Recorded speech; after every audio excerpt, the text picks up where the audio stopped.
ছি ছি ছি রে ননি ছি, ছি ছি ছি রে ননি ছি রে ছি রে ছি, ছি ছি ছি রে ননি ছি, ছি ছি ছি রে ননি ছি রে ছি রে ছি।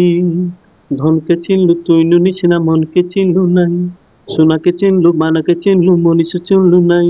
ধন নাই বলি মোর পাদে নুনি তারা কাজে উঠি গলু, মুই গা যাই করি আসলা বেলে কেনতা পাশুরি দেলু রে নুনি। ছি ছি ছি, ছি ছি ছি রে ননি ছি, ছি ছি ছি রে ନନି ଛି ରେ ଛି ରେ ଛି। ମୁଁ ଧର୍ମେନ୍ଦ୍ର ଅଧିକାରୀ।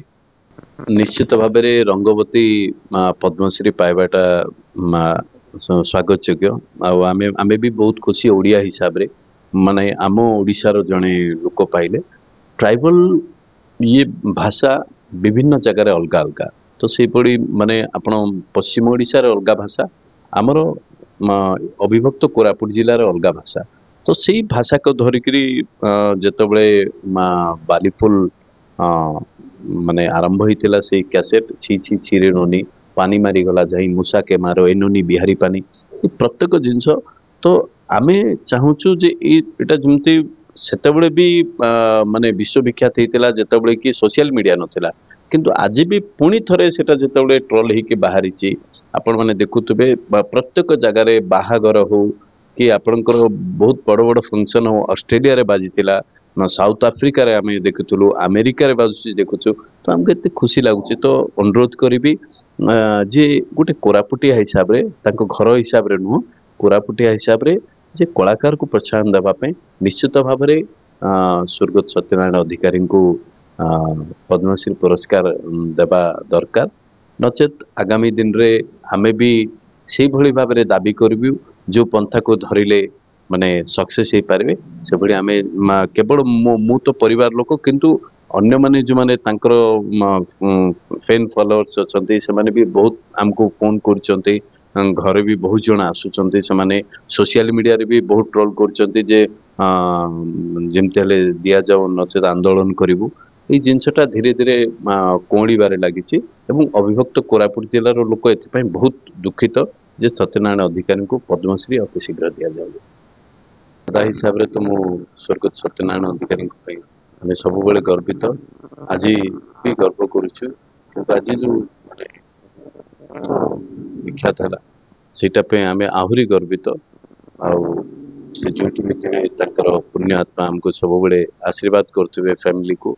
ଆଉ ଆମେ ସବୁବେଳେ ସେଇ ଜିନିଷକୁ ନେଇ ଗର୍ବ କରୁଛୁ ଯେ ଯିଏକି ସେଇ ସମୟରେ ସାହସ କରିଥିଲେ ଯେଇ ଷ୍ଟୁଡିଓରେ ଗାଇବା ପାଇଁ। ସେତେବେଳେ ମାନେ ଆପଣ ମାନେ ଭାବି ପାରିବେ ନାହିଁ ଯେ ଗୋଟେ କୋରାପୁଟିଆ ହିସାବରେ ଯେଇ ଷ୍ଟୁଡିଓରେ ଗାଇବା ସ୍ୱପ୍ନ ଥିଲା ଆମ ପାଇଁ।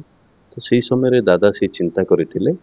ଆଉ ସେ ବି ଯେତେବେଳେ ବାଲିଫୁଲ କ୍ୟାସେଟ ରିଲିଜ ହେଲା ସେ ଗାଇଲେ, ତାପରେ ଯୋଉ ସେତେବେଳେ ବି ପୁରା ଅଲ ଇଣ୍ଡିଆ ଫେମସ ହେଇଥିଲା। ଆଉ ସେତେବେଳେ ବି ସେଟା ବହୁତ ମାନେ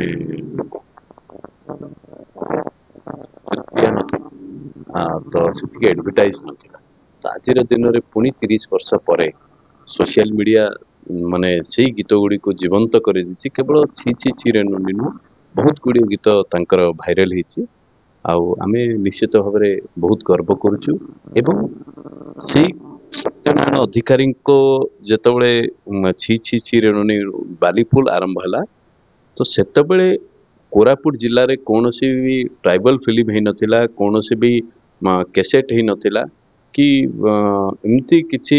ଆମର ସଂସ୍କୃତି, ଆମର ତ ବହୁତ ବଡ କଳା ସଂସ୍କୃତି କୋରାପୁଟ ଜିଲ୍ଲାରେ ଅନନ୍ୟ, କିନ୍ତୁ ଷ୍ଟେପ ବାହାର କରିପାରୁନଥିଲେ କଳାକାର ମାନେ। ମାନେ ସେମାନେ ଗୋଟେ ଠେସା ହେଇକିରି ଥିଲେ।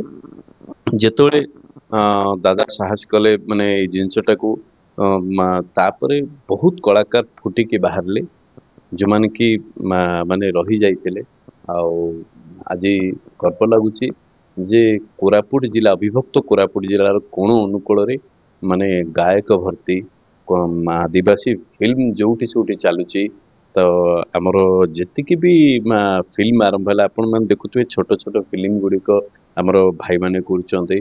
ସେମାନେ ହୁଏତ ଗରିବ ହେଇଥାଇ ପାରନ୍ତି, କିଏ ଅଟୋ ବିକି ଦଉଛି, କିଏ ଜାଗା ବିକି ଦଉଛି, ଏମିତିରେ ବି ସେମାନେ ଫିଲ୍ମ କରୁଛନ୍ତି। କାରଣ ତାଙ୍କର ଯୋଉ ଭିତରେ ଥିବା କଳାଟାକୁ ସେମାନେ ବାହାର କରୁଛନ୍ତି ଏବଂ ତାର ପ୍ରକୃତ ସେୟ ମା ସତ୍ୟନାରାୟଣ ଅଧିକାରୀଙ୍କ ପାଇଁ। ଆମେ ମୁଁ ତ ଘରେ ବସି ଟିଭି ଦେଖୁଥିଲି, ଯେତେବେଳେ ମାନେ ଛି ଛି ଚିରନନି ବାଜିଲା, ମାନେ କହିଲେ ବିଶ୍ୱାସ କରୁନାହିଁ, ସେ ପରିବାରର ସଦସ୍ୟ ହିସାବରେ ମାନେ ପୁରା ଦେହ ପୁରା ଶୀତକଣ୍ଟା ମାରିଲା। ମୁଁ କହିଲି ଯାହା ହଉ, ତାପରେ ବିରାଟ କୋହଲି ଯୋଉ ଡ୍ୟାନ୍ସ କଲେ ସେଇ ଗୀତରେ ହିଁ।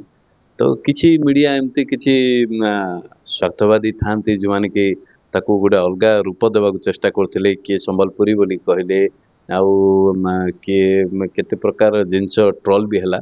କିନ୍ତୁ ପ୍ରକୃତ କଥା ହଉଛି ଛି ଛି ଚିରନନି ସତ୍ୟନାରାୟଣ ଅଧିକାରୀଙ୍କର ଗୀତ। ଏଇଟା ମୁଁ ତାଙ୍କ ପରିବାର ହିସାବରେ କହିବା ଠିକ ନୁହଁ, ଏଇଟା ଅବିଭକ୍ତ କୋରାପୁଟ ଜିଲ୍ଲା ଜାଣିଛି। ଭାରତର କୋଣ ଅନୁକୋଣରେ ବହୁତ ଲୋକ ବି ତାଙ୍କୁ ପସନ୍ଦ କରନ୍ତି। ଆଉ ସେ ଗୋଟେ ଭଲ ପପୁଲାର ଆଇନଜୀବୀ, ଗୋଟେ ଅବିଭକ୍ତ କୋରାପୁଟ ଜିଲ୍ଲାରେ, ଆଉ ଗୋଟେ ବହୁତ ବଡ଼ ସମାଜସେବୀ। ଆଉ ରାଜନୀତିରେ ମାନେ ରାଜନୀତି ଯେତେବେଳେ ବି ଅବିଭକ୍ତ କୋରାପୁଟ ଜିଲ୍ଲାରେ ଗୋଟେ ମୁଖ୍ୟ ଭୂମିକା ନେଇଥିଲେ ରାଜନୀତିର। ଆଉ ସେ କୌଣସି ଦଳ ସହିତ ତାଙ୍କର ସେମିତି କିଛି ଇଏ ନଥିଲା। ଯଦି କିଛି ଭୁଲ ହଉଥିଲା ସେ ରୋକଠୋକ କଥାବାର୍ତ୍ତା ହଉଥିଲେ, ରୋକଠୋକ ଫୋନ କରୁଥିଲେ। ଆଉ ତାଙ୍କର ଯୋଉ ମାନେ ଯୋଉ କହୁଛନ୍ତି ସତ୍ୟ ଅଧିକାରୀ, ପ୍ରକୃତରେ ସେ ଗୋଟେ ବହୁତ ସତ୍ୟବାନ ଲୋକ ଥିଲେ। ତ ସେଥିପାଇଁ ତାଙ୍କ ରାଜନୀତିରେ ସକ୍ସେସ୍ ହେଇପାରିଲେନି। ତାଙ୍କର ସତ୍ୟତା ତାଙ୍କୁ ଶତ୍ରୁ କଲା, ରାଜନୀତିରେ ମାନେ ସେ ସକ୍ସେସ୍ ହେଇପାରିଲେନି। ତାଙ୍କର କିଛି ପାଖ ଲୋକ ଯୋଉମାନେ ସ୍ୱାର୍ଥ ଚାହୁଁଥିଲେ, ସେମାନେ ସେଇ ଜିନିଷକୁ ଧୋକା ଦେଲେ।